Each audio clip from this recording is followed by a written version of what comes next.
Esteemed ministers, honorable guests, ladies and gentlemen,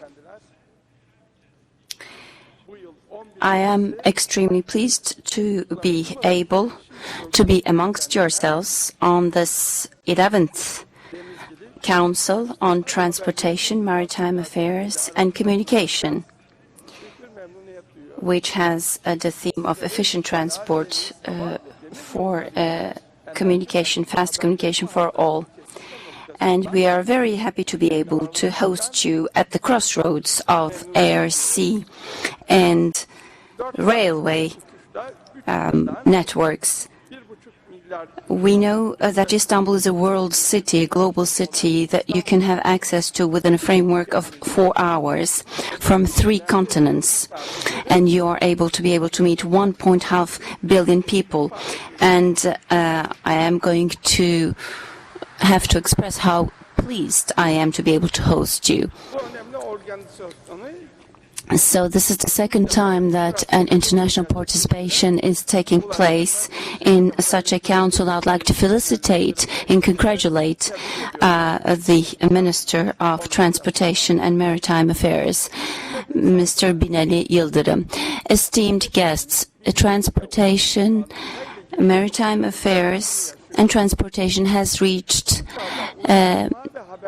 tremendous levels, and this is of interest to all of us.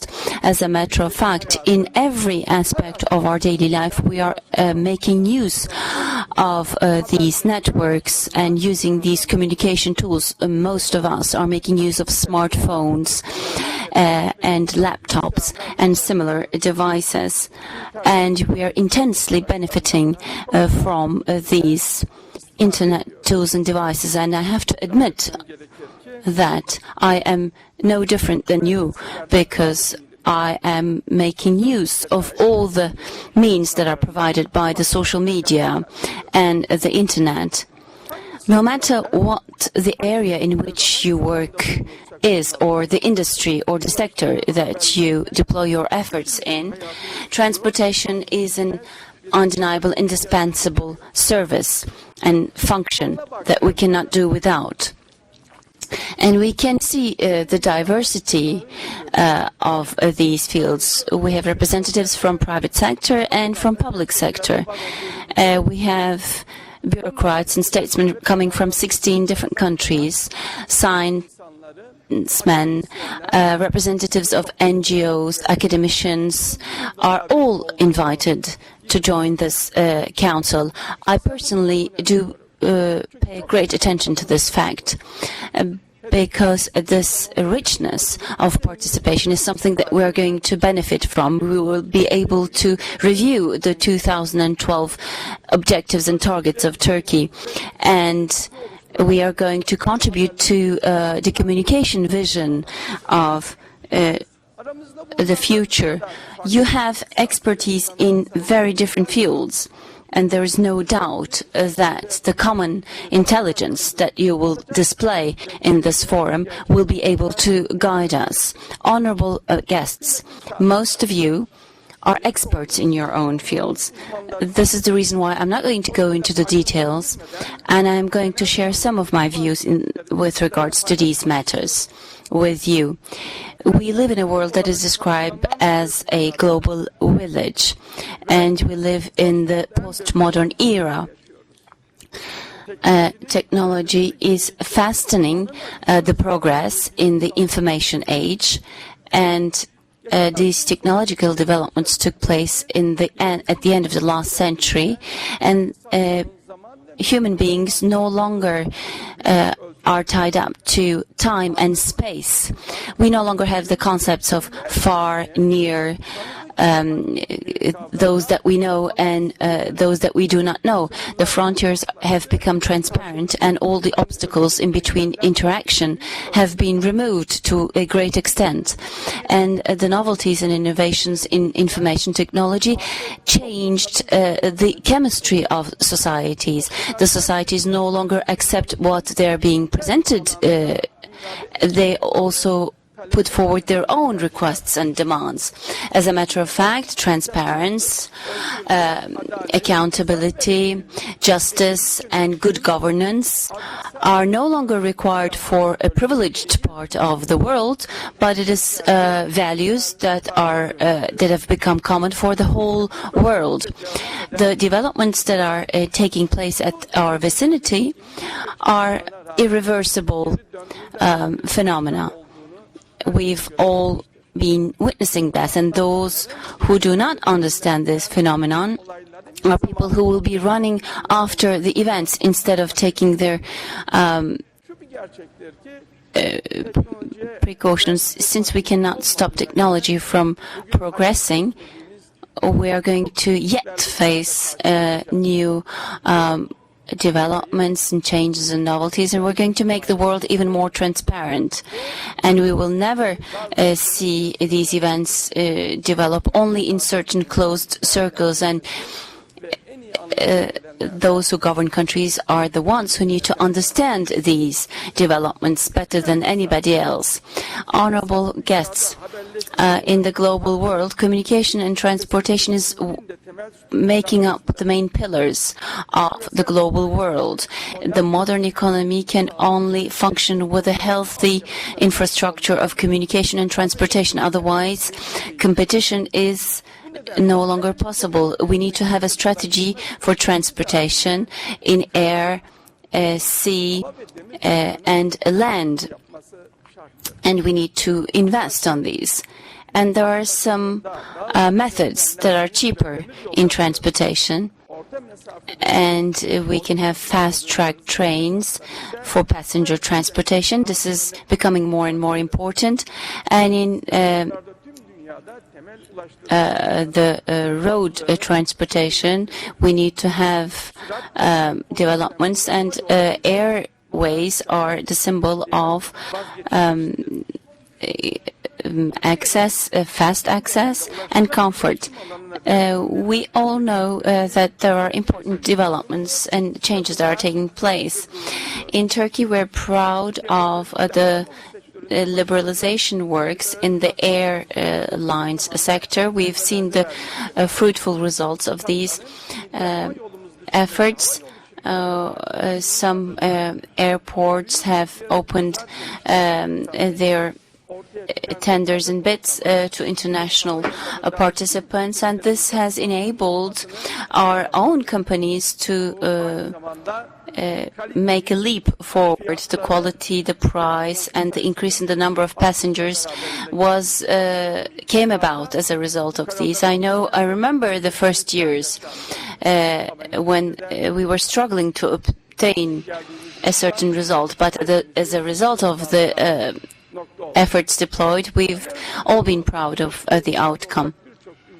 And in Turkey, especially in the field of airlines, we can study what's been done and take lessons from it. There are more than 220 regions and cities in 5 continents that the Turkish Airlines flies to, and it has become a strong company. And we also have other airline companies that are becoming stronger and stronger each day that passes by. And we've got modern terminals and airports and airlines. You can have access to almost each city in Turkey by airways.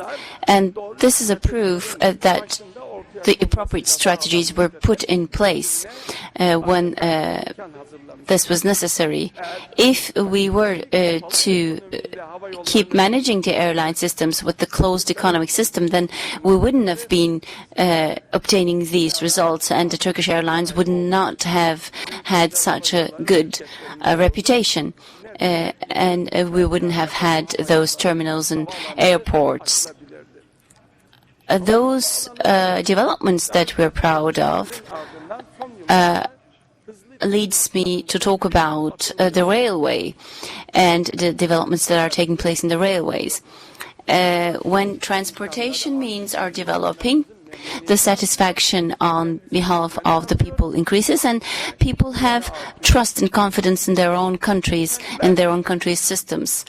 And other states and countries become neighbors that you can easily have access to. And our social togetherness is strengthening. Turkey is becoming a country which is open to the world, and we still have a great deal to do, and we need to have a double track roads. We need to expand railways. We need to build new docklands and construct other shipyards and ships. And we need to have fleets of airplanes, and we need to have a central system that will enable us to coordinate all of these services. As we render these services, we have to have a safe, cheap and controlled service, and we need to have a low cost, and we need to deliver fast, and we need to have the infrastructure that will enable us to render all of these services in such manners. This is the reason why we are organizing such meetings. We need to have a common understanding that comes out of such gatherings. Honorable guests, a similar picture is also true for communication systems, and production is no longer bound to time and place. We live in a postmodern era, and the main principles that we need to look after is flexibility. People no longer are trapped in traditional spaces and frameworks, and they are looking after ways in which they can develop themselves. And in communications and in transportation, we need to pay attention to those demands. It is only then that we can develop our quality. And innovation is another dimension. I've talked about rentability and profitability and being prolific on other fields as well. Information technology, communications is going to make us more prolific, and the human development is going to be the engine behind that. This is why we need to make more investment in R&D and in developing the human beings' research and activities. I do support every effort deployed in that direction. And these policies are important. Our economies must not fall into the mid-range revenue trap. And the development strategies are always based on this vision. And Turkey is going to move forward and surpass the category in which it finds itself. And science and technology will be the category in which it will position itself. And I am very glad and very pleased to see that every institution is moving towards that direction. Esteemed guests, we have a domino effect in this world when one society acts in a certain way. And in Turkey's transportation and communication strategy, we need to take into account these dimensions when we make our planification for the future. And it is not an issue that we need to just watch from a distance. We have a geographical area. In order for such a geographical area to be labeled as a region, we need to have a network that will be able to connect us from one point to another. If you do not possess such networks, then the countries will be like a cul-de-sac, as it were. If you do not establish relationships with your neighbors, you will remain lonely. This is why regional cooperation is a main pillar of regional development. We need to establish those ties in between countries. This has been the case in the past, in history. You could not have talked about Eurasia if you did not have the Silk Road, for instance. Thanks to these communication paths and roads, human beings and states have been able to develop human and industrial and commercial ties. This is a sine qua non of a diplomacy, of relationships that are established between countries. European Union is a regional, political, and economic integration project. It changed the destiny of the continent. And throughout history, Turkey, geographically, culturally, has been at the center, at the crossroads of civilizations, societies, and commercial and economic developments. And today, we have a lot of, quite a long series of communication and transportation projects that we lead and that we have led. We've took steps forward for energy transportation and communication networks and projects. Not only we've joined the world together, but we've also been able to integrate, to contribute to the multidimensional integration of the countries surrounding us. This is the reason why we've invested to a great deal to the maritime projects in the Bosphorus. Marmaray is one that I'd like to draw your attention to. The minister went into the details of it.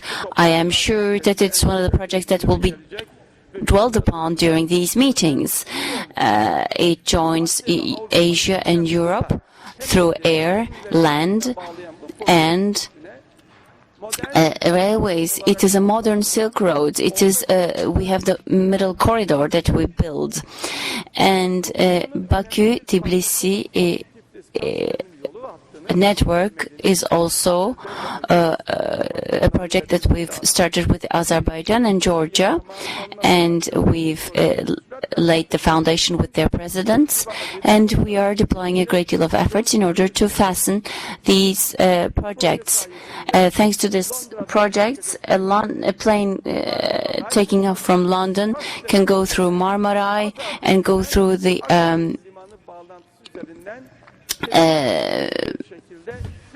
oluşturmayı hedefliyoruz. Caspian Basin and join Beijing and Azerbaijan. The middle corridor project that we call the new Silk Road is not a just simple transportation project, because it is a project that will make our dreams come true, a dream that lasted for 100 years, because we are aiming to have also communication networks established around this transportation network, and all the countries surround the Caspian Sea, the Caspian Basin, will be able to connect to one another with transportation and with communication networks that will have been established.